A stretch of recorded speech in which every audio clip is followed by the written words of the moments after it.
네, 북한의 해외 식당들이 대북 제재로 손님이 줄어들자 북한이 외화벌이 일꾼들에게 일본 아이돌 노래를 부르고 춤까지 추게 하면서 일본인을 상대로 돈벌이에 나서고 있다고 합니다. 자세한 얘기 영상을 보시면서 나눠보도록 하겠습니다. 네, 지금 화면으로 지금 보시고 계신데요. 안 소장님. 네. 지금 북한 외화벌이 일꾼들이죠. 한 식당에서 춤을 추는 모습을 지금 보여드리고 있는데요. 지금 춤을 추는 모습이나 복장이나 상당히 화려합니다. 눈에 익습니까? 어떠십니까? 안 소장님. 저건 뭐 해외에서 하니까 북한 주민들은 잘 볼 수 없어서 좀 눈에 익은 건 아닙니다. 네. 근데 저 사람들이 지금 조금 더 세련되고, 저게 아마 지금 제가 알고 있는 방콕, 태국의 방콕인데, 네. 여기서 이제 일본 노래를 한다는 것이죠. 일본 노래를 저렇게 잘한다는 건 예. 그만큼 연습도 많이 했고, 또 북한 당국으로서야 사실 뭐 일본 노래를 북한 국내에서는 마음대로 부르거나 그러지 절대 못 하는데, 저렇게 아니게라 한국 손님도 줄어들고 하니까 뭔가 일본 손님들을 유혹하기 위한 고육지책의 하나로 저렇게 지금 일본 노래를 부르면서 네. 무희들이 춤을 추고 노래 부르는 것 같습니다. 그렇군요. 지금 춤을 추고 노래를 하는 모습을 보면은요, 상당히 오랫동안 훈련을 받은 그런 모습입니다. 데뷔를 상당히 오랫동안 한 것 같은데, 뭐 이 외화를 벌기 위해서 상당히 공을 많이 들이고 있다, 이렇게 해석을 좀 할 수 있을 것 같아요. 네, 그렇죠. 작년 2월 달에 북한이 장거리 미사일을 발사한 이후에 우리 정부에서 우리 해외 관광객이라든가 아니면 해외 지사 근무하는 사람들, 네. 해외 공무원들 이런 사람들이 북한 식당을 가는 것을 자제하라라고 이제 지시를 했지 않습니까? 그 바람에 북한의 해외 식당들이 수입이 한 3분의 1 정도로 줄어들었습니다. 네. 그래서 운영이 안 돼가지고 중국 같은 경우는 옛날에는 이제 북한이 독자적으로 해외 식당을 운영했는데 그쪽 운영이 안 되니까 중국 사람이 돈을 투자해서 건물과 이런 걸 다 준비를 하고 자기들은 조금만 이렇게 투입을 해서 사업을 하고 있는데 그것도 현재 여의치 않는 상태거든요. 네. 그래서 현재 사실 북한 입장에서는 양대 제국주의를 요구를 합니다. 하나는 미국 제국주의자고 하나는 일본 제국주의자인데 현재 일본 노래까지 하면서 이렇게 네. 춤추고 일본 관광객을 상대로 돈을 벌려고 한다는 것은 얼마큼 북한이 현재 힘든가를 이제 우리가 알 수가 있는데 네. 북한이 작년 2월 달 이전까지는 연간 한 2천만 불에서 4천만 불 정도는 벌었어요. 식당에서만. 그런데 현재는 한 1천만 불 이하로 떨어졌습니다. 그러니까 굉장히 좀 외화벌이가 힘들어진 상황이죠. 그렇군요. 자, 저희가 지금 화면에 과거 공연 모습과 지금 영상으로 보고 계시는 그런 공연 모습을 한번 사진으로 비교를 해봤습니다. 박소연 차장, 뭐 확연하게 구별이 되지 않습니까? 그러게요. 네. 저 한복을 입은 모습 같은 경우에는 사진만 보면 거의 한 70년대? 7, 80년대 모습 같아요. 그 정도 모습인 것 같아요. 근데 지금 보이는 이 모습은 머리를 굉장히 높이 묶어서 네. 북한에서는 좀 보기 드문 포니테일 머리라고 하죠. 그렇죠. 높이 묶은 머리를 하고 있는 데다가 굉장히 큰 귀고리에 또 소매도 없고 예. 지금 옷도 굉장히 화사하게 입어서 이게 우리나라 모습이 아닌가라고 생각할 수 있을 정도의 그런 세련된 복장인 것을 그렇죠. 확인할 수 있네요. 네, 저희가 방금 보여드린 영상 외에 한 가지 더 영상을 좀 찾아봤습니다. 저희 비교하는 영상을 좀 보여드릴 텐데요.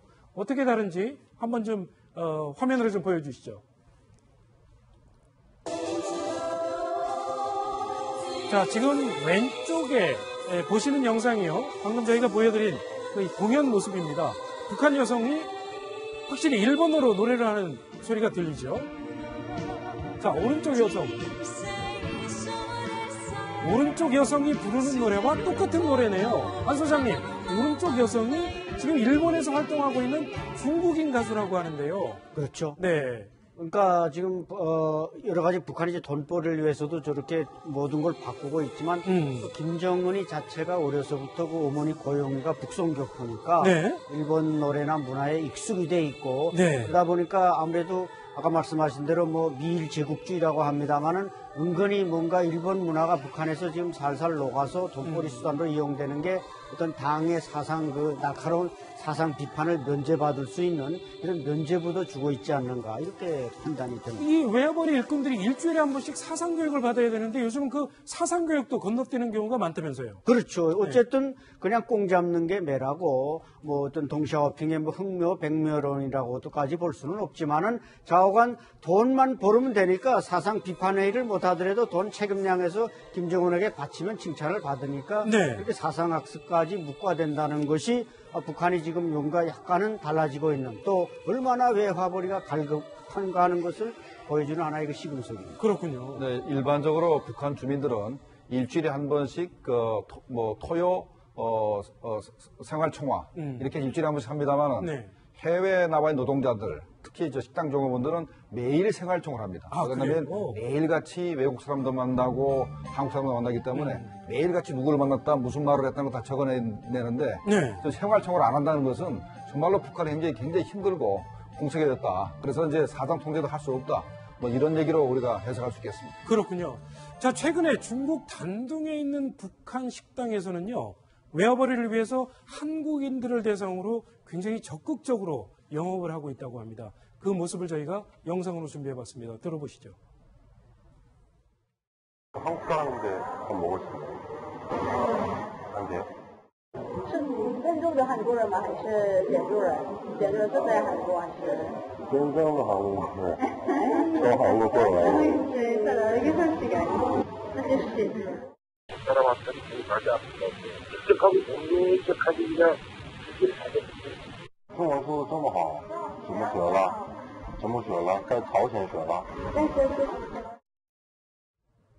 네, 지금 얘기를 들어보면 역시 한 가지 내릴 수 있는 결론은 북한이 외화벌이에 상당히 다급하구나 하다는 점을 알 수 있을 것 같습니다. 지금 저렇게 외화벌이에 나가 있는 일꾼들은 상당히 고위층 자녀들 아닙니까? 그죠? 뭐 꼭 출신 성분상 문제가 전혀 없는 사람으로 뽑는 건 사실이지만 그렇다고 해서 저 사람들의 부모가 무슨 노동당이나 군부나 공안기관의 고위 간부로 있는 것은 아닙니다. 왜냐하면 네. 그런 사람들이 나갔을 때 뭐 탈북을 하거나 어떻게 잘못되면 많은 그 막대한 군사 비밀이 나가기 때문에 북한은 뭐 유학생을 뽑거나 저렇게 해외 식당으로 내보내거나 또는 근로자로 내보낼 때 보통 북한에서 그냥 중간급 간부 정도의 이하의 이제 자녀들을 내보내는데 네. 지난번 그 해외 식당 종업원으로 있다 지난해 4월에 닝보에서 탈북한 13명의 종업원들 중에는 뭐 인민배우 뭐 최삼숙의 딸도 있다 이런 거 보면은 북한에서 인민배우는 상당히 그 엘리트고 네. 귀족이라고 할 수 있는데 이제 이런 사람들까지 뇌물을 주고 해외로 나온다는 것은 얼마나 이제 그 생활이 높다고 하더라도 어려운가 이런 것을 단적으로 보여주는 사례입니다. 그렇군요. 김 실장님이 북한 얘기 나온 김에 한 가지 좀 여쭤보겠습니다. 오늘 북한 노동신문이 트럼프의 SNS 습관을 굉장히 조롱을 했다고 하는데 어떻게 조롱을 했나요? 네, 또 화면에 좀 보고 계신데요. 네, 트럼프 대통령이 한 이틀 전인가 어제군요. 어제 그렇죠. 북한이 미국을 존중하기 시작했다 이렇게 이런 글을 SNS에 올렸죠. 올렸었죠. 네. 근데 이제 바로 이제 북한 중앙통신에서 트럼프의 SNS 습관은 기괴하고 이기적이다 이런 식으로 비판을 했습니다. 이게 네, 트럼프 대통령이 이 글을 올린 지 몇 시간 뒤에 올린 글이라고 합니다. 네, 그렇습니다. 이게 아마도 조선중앙통신은 트럼프 대통령이 저런 것을 올리는 걸 모르고 올렸을 거겠지만은 어찌됐든 간에 현재 김정은이가 대남 도발을 8월 6일 날 유엔 안보리 제재 결의안이 통과된 이후에 지금까지 도발을 할 거라고 예상했는데 도발을 안 했지 않습니까? 네. 더군다나 을지 프리덤 가전 훈련이 지속되고 있는데도 현재 도발을 안 했습니다. 이거는 나름대로 트럼프 대통령하고 김정은 간에 무언가 대화를 원하고 하는 그런 것을 그런 조짐인데 그런데도 불구하고 이렇게 현재 상황 파악을 못하고 조선중앙통신에서 이렇게 트럼프 대통령을 직접 비난하는 것은 조금 이제 문제가 있지 않나 생각이 듭니다. 말하자면 이 지금 북한과 미국 간의 갈등이 상당히 이제 수면 밑으로 가라앉고 있는 상황이고 대화를 할 수도 있는 대화를 모색하고 있는 그런 상황인데 조금 이 정권의 최상층의 의도를 모르고 올렸을 수가 있다. 그게 가능합니까? 전부 다 네. 전부 다 그러니까 시간이 안 맞는 겁니다.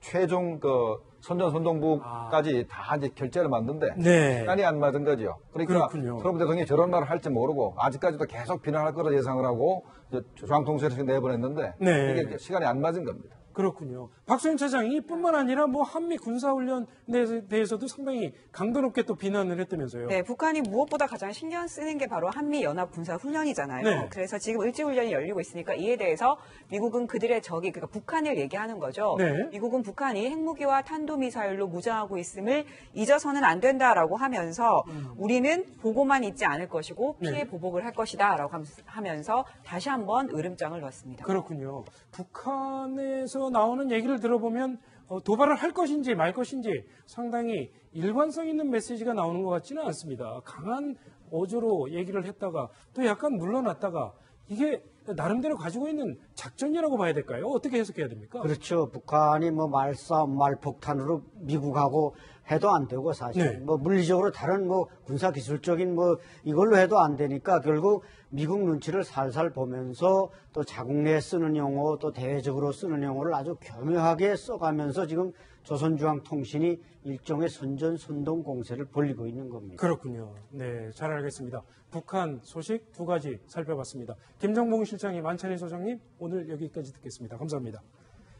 네, 그리고 저희는 다음 소식으로 넘어가 보겠습니다. 세 번째 소식, 오늘의 6입니다.